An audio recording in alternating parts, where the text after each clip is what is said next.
you want to play Starcraft 2, and you think the bugs are cool. You like Starship Troopers, and you think, hey, maybe the bugs aren't so bad.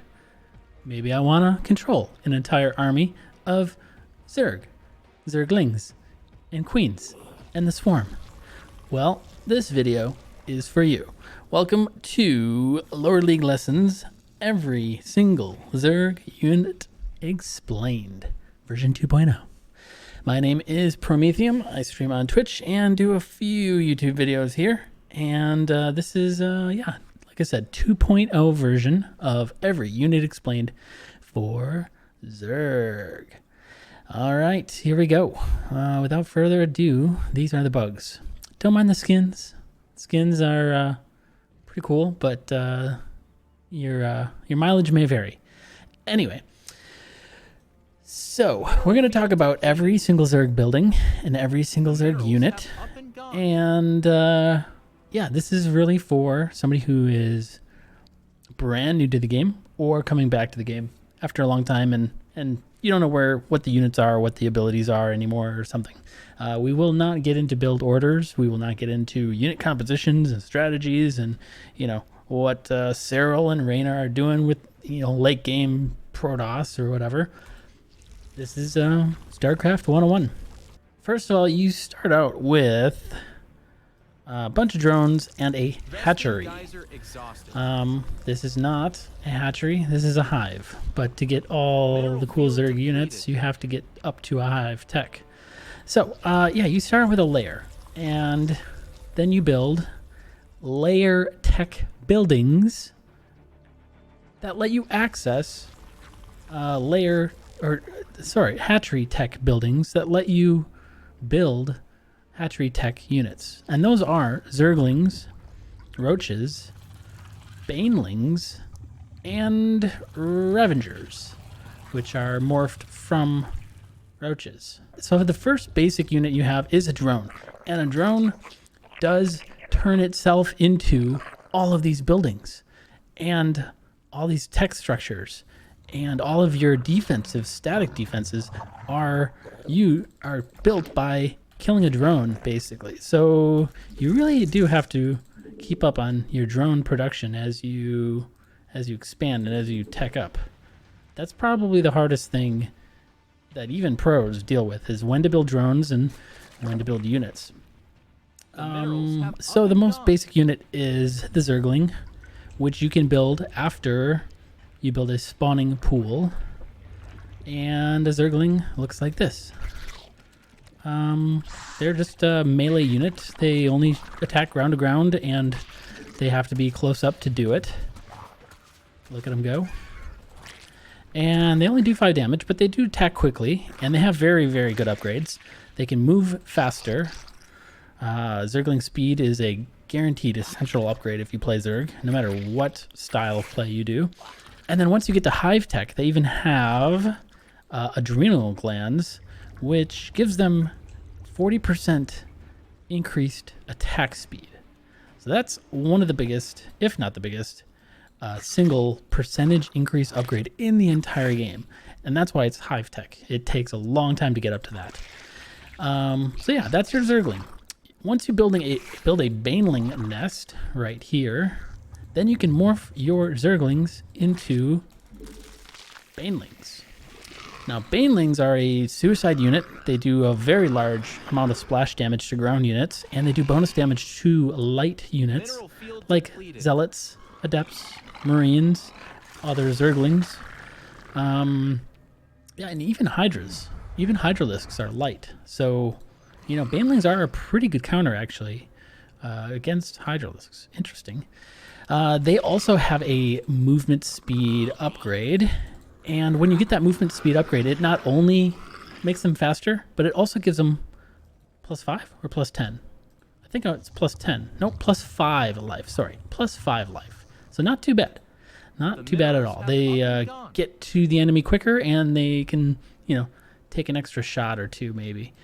So all ground units get their upgrades, their attack and armor upgrades from the evolution chamber. It is behind the hive over here. So 2 Evo chambers is very, very, very common for a Zerg player to build early on in the game, so that they can start getting their melee and missile attack upgrades, as well as their armor, their carapace.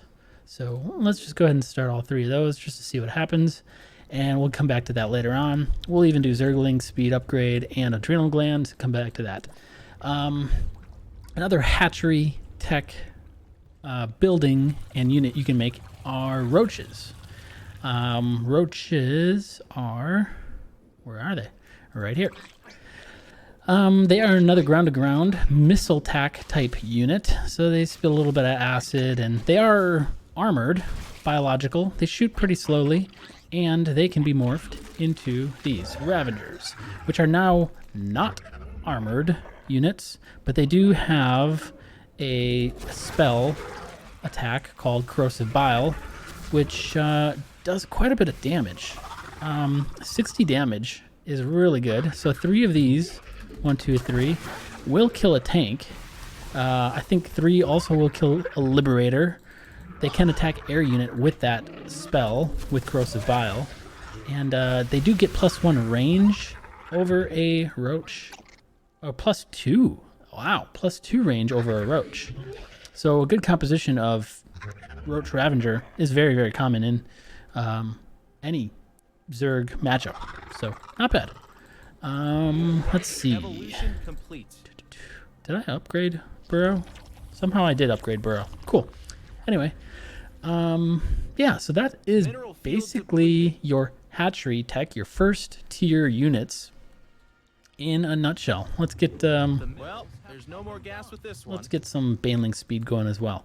Roaches do have a movement speed upgrade as well, and then they also have tunneling claws, which allows burrowed roaches to move while they're burrowed. They can't attack while they're burrowed, but they can move into enemies' bases and mineral lines undetected, and then pop up, and then surprise, there's a bunch of roaches in your base. Pretty cool. Let's quick talk about the static defense of Zerg. You have spine crawlers, which do 25 and 30 damage to armored, and then spore crawlers, which are detectors. So these are good against your battle cruisers and banshees and Dark Templar and all your good anti-air units. So you know what? 15 damage and 30 versus biological. That's interesting. I did not know that it did extra damage versus biological. So that's probably a anti-mutalisk ZVZ type of thing. I don't think there's any other biological flying unit except, like, you know, a Zerg stuff. So interesting. Acid spew. Crazy. Anyway, yeah.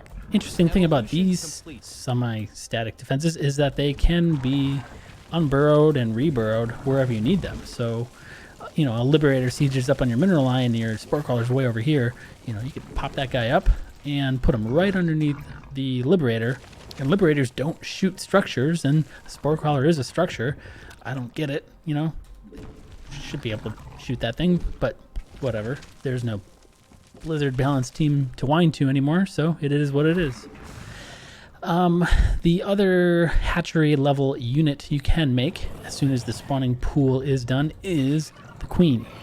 And the Queen is like a Swiss Army knife for Zerg. It is anti-air defense. It is a macro unit with the larva inject. It can make these creep tumors that give you vision all through the map, and also movement speed bonus for any Zerg unit running around on creep. And they also have transfuse, so they can heal any Zerg unit or structure with transfuse. Pretty cool. Every hatchery or lair or hive needs a queen near it so that you can do this larva inject. So I'm pressing V, clicking on this, and then what it does is it will make that hatchery lair or hive spawn 3 larvae in 30 seconds, so that you have more larvae to create your units. If you didn't know that, this is where your units come from. Larvae, right there. It's a very unique production mechanic in this race. Otherwise, Protoss and Terran, you know, you have to build your units out of structures. All of the units are popped straight out of the main bases of each Zerg base. The swarm. Interesting, isn't it? Okay, let's move on to layer tech. So this is what a layer looks like. And with a layer, now you can build a Hydra den, Infestation Pit, a Nidus Worm, Spire, and once you have your Hydra den, you can build a Lurker den. So let's start with Hydras, I guess. Hydras are complete. They're pretty good in high numbers. They shoot air, they shoot ground, they have decent range once you upgrade their range here. +1 range is pretty good, and movement speed, like every Zerg unit has a movement speed upgrade, is essential to get. Yeah, so a big pack of Zerglings or Hydralisks, and man, you're doing fine. They are a little bit squishy with only 90 health, and they are light and biological, so they're a little bit squishy, but in high numbers they are very, very deadly. Yeah, and then you can transform them, like I said, once you have a Lurker den, into Lurkers. So now Lurkers are only a ground-to-ground unit, and they only attack while they are burrowed. So now you just burrowed a bunch of Lurkers in a Protoss mineral line. He can't even see these Lurkers, and these Lurkers do splash damage in a straight line, kind of like a Hellion, but you know, a little bit creepier because you can't even see the damn thing. You're not sure where it is, so detection's required. Yeah, they have some pretty sick upgrades that are only unlocked once you get to Hive Tech, and that is Adaptive Talons, so it reduces the burrow time from 2 seconds to 0.7 seconds. Nearly instantly burrows them, so they take less damage. And then the Seismic Spines increases their range by 2. Pretty crazy upgrades for the Lurkers here. Mineral field Very good in combination with Hydras. And like I said, Hydras, you know, once you take out all the air units, man, just build a bunch of Lurkers. They're scary. Super scary.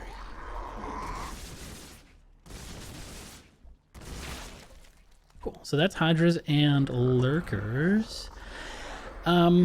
Infestation Pit. So the Infestation Pit is your gateway from layer tech into Hive Tech. So once you get a layer, it's not a bad idea to slap down an Infestation Pit. It will also allow you to build Infestors, which are kind of the spellcaster little slug units here. They have Microbial Shroud. Stuff got better. They have Fungal, which I don't think I can fungal my own unit, so we'll just have to read that one and imagine it. Fungal Growth, attack, targeted units take 30 damage over 3 seconds, and reduces the movement speed of that unit by 75%. Cool. It also will reveal cloaked and burrowed units, and if something is fungal, they can't be loaded into a medevac or a warp prism or something. So interesting ability there. Microbial Shroud is somewhat of a new ability that protects ground units from air attack, like carriers and void rays. So that's a kind of a new one. Pretty rare, but interesting. You know, you can Microbial Shroud your Hydras while they attack carriers, and that's probably the best case scenario for that spell. The other ability needs to be researched in the Infestation Pit, and that's Narrow Parasite, which will allow you to take control of any enemy unit for 11 seconds. Pretty cool. And then, yes, they can burrow, and they can move while they're burrowed. The only other unit besides the Roach that can do that. Cool. And, yeah, that's the Infestor. Good to have a couple of those. in almost any composition and any matchup, especially against Terran. Mineral field depleted. Let's see. The Infestation Pit also allows you to build Swarm Hosts. Swarm Hosts are a ground-to-ground unit, but they don't do any damage themselves, but they do burrow and then spawn these little locusts, 2 locusts each, and these locusts by themselves just kind of swarm and do a lot of damage. Their DPS is pretty insane. It's almost 22, or it is at least 22. And it's about 20 damage. So those 6 locusts almost killed this entire hatchery. So imagine having, you know, I think 12 is kind of the magic number, 8 to 12 swarm hosts, and you burrow them right next to your enemy's base, and then you pop these suckers up. Wait, their cooldown is cooldown's a little kind of long, 43-second cooldown. Wow, that's kind of a lot actually. But yeah, you can do a lot of damage from far away for free. You know, these locusts don't cost any money, any minerals, any gas. So as long as you keep your storm host safe, this is like unlimited free damage. Pretty cool. Okay, and then more layer tech units. We have the Spire, which allows you to build mutalisks and corruptors. So mutas shoot air and ground. They're a little squishy with only 120 health, and they don't do a ton of damage. 9 damage, but that also is sort of splash damage, very minimal splash damage. I think it goes 9 damage, 3 damage, 1 damage. So if there were 3 enemy units here, one would be taking 9, the next one would be taking 3, and the next one would be taking 1 damage from that one muta. So if you have a whole flock of mutas, like a lot of damage can be bounced around. Interesting that mutas have splash damage. They're creepy. And they're fast, so great for harass, but again, they're squishy, so just a couple missile turrets or, I don't know, archons, and yeah, mutas aren't going to do the job anymore, but not bad. And then corruptors. The Spire allows you to build corruptors, which are only an air-to-air unit for attacking other units, but they can also do this corrosive spray on buildings. I can't do it on my own building, but corrosive or caustic spray. 7 damage per second for 4.3 seconds, and then increases to 35 damage per second. So initially it doesn't do a ton of damage to a structure, but it really adds up if that structure continues to get its caustic spray on or whatever. So yeah, you can burn down a lot of buildings with a bunch of corruptors. Once you do have Hive Tech and a greater Spire, then you can turn your corruptors into Broodlords, which I have a couple floating around here somewhere. And now you are very good at attacking ground units with Broodlords. Broodlords only attack ground units, and much like the Swarm Hosts, they're free units. They attack with free units. They're attacking with these little broodlings that like just continuously pop out and just kill an Ultralisk in like 3 seconds. Pretty sick, huh? Alright. Broodlords, scary. They are very, very slow. They are very, very expensive. So as long as your enemy doesn't attack straight into Broodlords and they just go around the entire map and attack you somewhere else where you're weak, Broodlords are... that's their weakness. They are slow. They're very, very slow. So if you're a Terran and watching this, just run away from the Broodlords. They're slow. Wherever you fought them, they're still there. They're still over there. So go somewhere else. Very quickly. Pick off a bunch of bases somewhere else. But yeah, Broodlords, Corruptors, I think that's all kind of the Spire units. Let's go back to layer tech units and structures. We did Hydras, did Infestation Pit, we did Spire, We did Lurker Den, and now here is the Nidus Worm. Nidus Worm allows you to load a bunch of units into the Nidus Worm. Ah, they disappeared. And then wherever you have vision, let's put that on hotkey 6. Wherever you have vision, 6, and click, you can pop up the other side of the Nidus Worm and unload everything that you loaded in there. So as long as you have vision of inside your enemy's base, you can just unload an entire army of bugs. Not instantly, nearly instantly, but that's pretty scary, man. That's pretty scary. Not too bad. Evolution complete. 6. And you can pop up multiple Nidus networks. What does it cost? 6. 75 minerals and 75 gas to pop up each new Nidus opening. And just be careful, once this dies, no more Nidus Worms. And then once these die too, everything loaded in that Nidus Worm will die. Will die.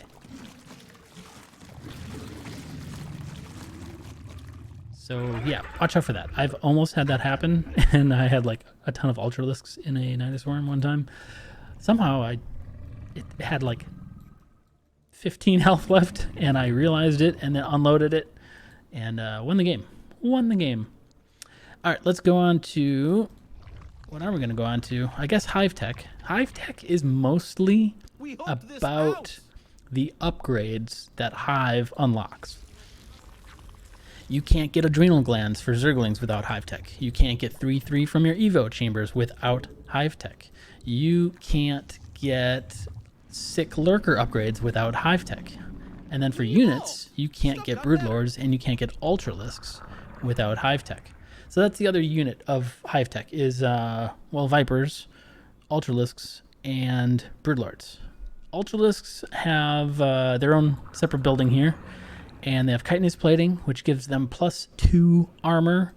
And then they also have anabolic synthesis, which increases the movement speed of Ultralisks off of creep. So Ultras by themselves already have 2 armor. So if you have 2 armor and you upgrade 2 more armor, and then you get 3 armor from the evolution chambers, these guys just don't die. They just don't die. At least not to Marines. Marauders, sure. Tanks, sure. But they are chunky boys, and they do a lot of splash damage. And, man, I wish I could just have a ton of Marines here and just tear them up. It's pretty crazy how much damage they do. Oh, wow. That was cool. And it's fun to watch them toss their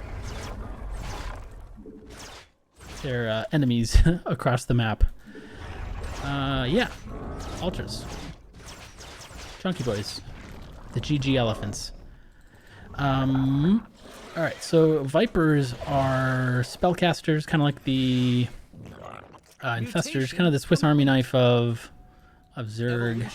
They have a lot of Swiss Army knives. They've got Queens, they've got Infestors, they've got Vipers. They are energy based. They don't have an attack by themselves. Their abilities are Consume, which allows them to regain their spellcasting energy by doing damage to one of their own structures. So let me cast Blinding Cloud. Okay, Blinding Cloud, boom, boom, boom. Now their energy is kind of low. They can consume energy from this extractor. Cool.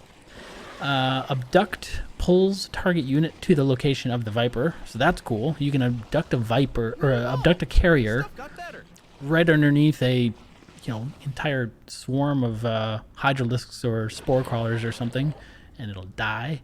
Blinding Cloud creates a cloud for 6 seconds that reduces attack range of ground units and structures to melee range. So if you Blinding Cloud a bunch of tanks or Marines, suddenly they can't shoot very far. They can shoot if your Zerglings are right on top of them, but at least it allows you to close the distance on tanks and Marines with Blinding Cloud. Pretty cool. Yeah, it's a tough call if you want to abduct tanks or use Blinding Cloud on them. I guess if you have like Ling Bane, you want to Blinding Cloud them and then just like swarm in. But if you have Hydras, you might want to use Abduct and just pull them on in, pick them off one at a time. The other spell that this unit has is Parasitic Bomb, which is an air-to-air spell. It deals 120 damage over 7 seconds to the target and any air target nearby it. So it does splash damage. It's a splash damage spell, and it is horrifying to have your Vikings get Blinding Cloud or Parasitic Bomb on them, and you have to pick the one Viking away, or Phoenix or Void Ray that has the spell on it. Yeah, it's 120 damage. That's a lot. It's a lot of damage. So yeah, Vipers, very good. Very good stuff. All right, let's do a little bit of cleanup here. What am I missing? I'm missing Overlords. To start the game, you start out with one Overlord, which is your supply structure, but Overlords can also transform into Dropper Lords. So you, just like Medevacs or Warp Prisms, you can load up. Holy crap! You can load up 4 Infestors into an Overlord. You'd think 2. Wow, that's kind of sick. People should do like Infestor drop OVs and then fungal people's mineral lines. That would be hilarious. Why have we not seen that? Anyway, Dropper Lords. Yeah, they are very slow originally, and they do have a movement speed upgrade, just like every damn Zerg unit in the game. And yeah, once they're faster, not bad. Loading up a bunch of Banelings into Dropper Lords, and then dropping that on mineral lines. See, you can fit 4 Banelings in a Dropper Lord and 4 Infestors? That just doesn't make sense. Hello? Blizzard? Weird. Okay, and then the other thing that an Overlord can transform into is an Overseer, which is faster by itself and is a detector and has a couple spells, or not spells, but abilities here. They can go into Oversight mode where they're immobile, but they give you higher or a bigger vision range. And they can spawn a Changeling, which will turn into a little spy unit, turn into a Zealot or a Zergling or a Marine, and be your little scouting spy unit dude. So yeah, watch out for those if you're Terran. Sneaky Marines that don't follow your orders, kill it. Kill it with fire or anything. And then Contaminate is a little used ability from the Overseers. You target a structure and it will be unable to train units or research upgrades for 21 seconds. The minerals have up and gone. It's used occasionally in pro games, but you don't see it too often. I think most often you see it in a Zerg versus Zerg game, where maybe somebody will contaminate an evolution chamber or a key upgrading structure. But yeah, you don't see it too often. Okay, let's see. What else am I missing?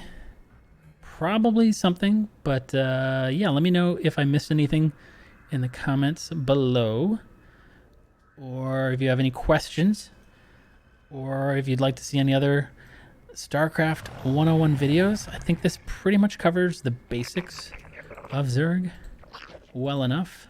Yeah. Also check out the Terran version of this, Every Unit Explained, and then there will be a Protoss one coming out sometime this week as well. Thanks for watching. I'll see you on Twitch, Prometheum, twitch.tv/Prometheum, and yeah, like, follow, subscribe if this was useful. See you next time. Okay, and to add on to the Every Zerg Unit Explained video, if you're in the main screen and you hit F10 and go to the help menu here, Down here, they have every Zerg unit and their abilities. So, if you have some time and you're not sure what units you just died to or what unit you should make, it even suggests what a particular unit is strong against and weak against. So, if you just died to Thors, you know, maybe, oh, well, that's why. What should I build instead? Maybe, what is strong against Thors actually in ZVT? Anything? Strong against. Anyway, so they do have this for you. And then also the Zerg tech tree that will show you hatchery and all the hatchery units you can make. And then the layer, and then Hive Tech. So Zerg is the most complicated tech tree, but their economy mechanics make it a very fun and challenging race to play. So people really enjoy Zerg, and they do tend to win a lot of tournaments. So it is a pretty fun race to play. All right, hope you guys enjoyed, and we'll see you next time. Bye.